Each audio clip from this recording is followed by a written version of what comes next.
Hi hello नमस्ते, स्वागत आहे सर्वांचं डॉक्टर शीतल्स किचनमध्ये।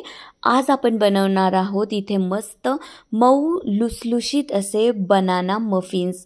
मुलांची ही खूप आवडती डिश आहे आणि यासाठी मी इथे घेणार आहे 3 छान पिकलेली केळी। ही केळी मी अशी छान बारीक करून घेणार आहे, म्हणजे मला जवळजवळ केळीची पेस्ट हवी आहे। आणि ही केळीची पेस्ट तयार झाली की ती मी एका पातेल्यामध्ये ट्रान्सफर करून घेणार आहे। ह्या पातेल्यामध्येच मी बनाना मफिन्ससाठीचं बॅटर तयार करणार आहे।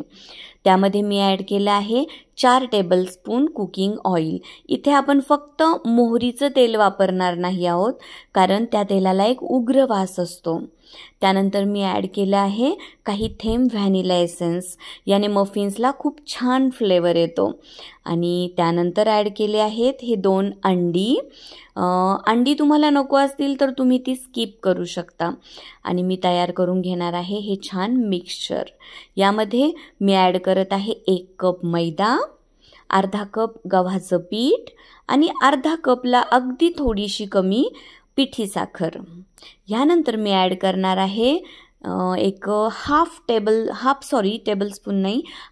Teaspoon baking powder, 1/4 teaspoon baking soda. आणि हे आता सगळ्या गोष्टी ॲड झाल्यानंतर आपण याला मस्त आता करून घेणार आहोत मिक्स मिक्स मिक्स। आणि हे मिक्स करत असताना मी एका बाजूला अर्धा कप दूध घेतलं आहे, ते थोडं थोडं करून आपण ॲड करणार आहे आणि त्याचं मस्त असं आपण मफिन्सचं बॅटर तयार करून घेणार आहोत। छान मिक्स केल्यानंतर हे बघा, अशी कन्सिस्टन्सी हवी आपल्याला बनाना मफिन्ससाठी।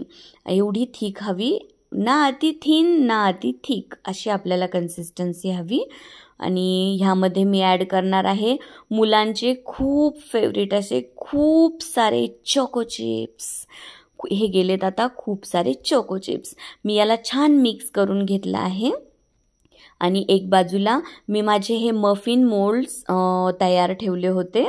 त्यामध्ये मी आता हे मिक्सचर एक जो कप आहे तो हाफ भरेपर्यंत मी इथे मिक्सचर ॲड केलं आहे, कारण आपले मफिन्स बेक केल्यानंतर फुगून येणार आहेत, त्यामुळे त्याला वर तेवढी जागा असावी फुगण्यासाठी, म्हणून मी हा प्रत्येक कप फक्त हाफ एवढाच भरला आहे।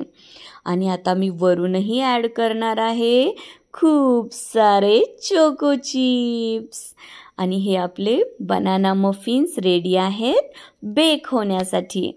आणि जे काही बॅटर उरलं आहे ते मी आता एकदाच एका प्लेटमध्ये लावून देणार आहे। तर त्यासाठी मी इथे घेतली आहे एअर फ्रायरसाठी जी यूज अँड थ्रोची बटर पेपरची प्लेट असते तिला मी व्यवस्थित ब्रशने साजूक तूप लावून घेतलं आहे आणि उरलेलं सर्व बॅटर मी ह्यामध्ये ट्रान्सफर करणार आहे। आणि हे चाललं आपलं उरलेलं बॅटर ह्या प्लेटमध्ये। ते टाकल्यानंतर मी वरून पुन्हा खूप सारे चोको चिप्स ॲड करणार आहे। बस choco chips choco chips and choco chips. मुले एकदम खुश। आणि मुलांना असं आपण नेहमीच खुश नाही ठेवू शकत, कारण हे नेहमी नेहमी खाणं योग्य नाही। आपण कधीतरी एकदा बनवून त्यांना खुश करू शकतो, जसं की महिन्यातून एकदा। आणि मग आता हे सगळे मफिन्स आणि हा केक आपला एअर फ्रायरमध्ये जाण्यासाठी रेडी होता। आणि एअर फ्रायर मी मफिन्स त्यामध्ये ठेवून 160 डिग्री सेल्सिअसला 15 मिनिट्ससाठी लावलं आहे। आणि हे आपले बनाना मफिन्स आहेत खाण्यासाठी रेडी। आता मी एक मफिन तुम्हाला तोडून दाखवते।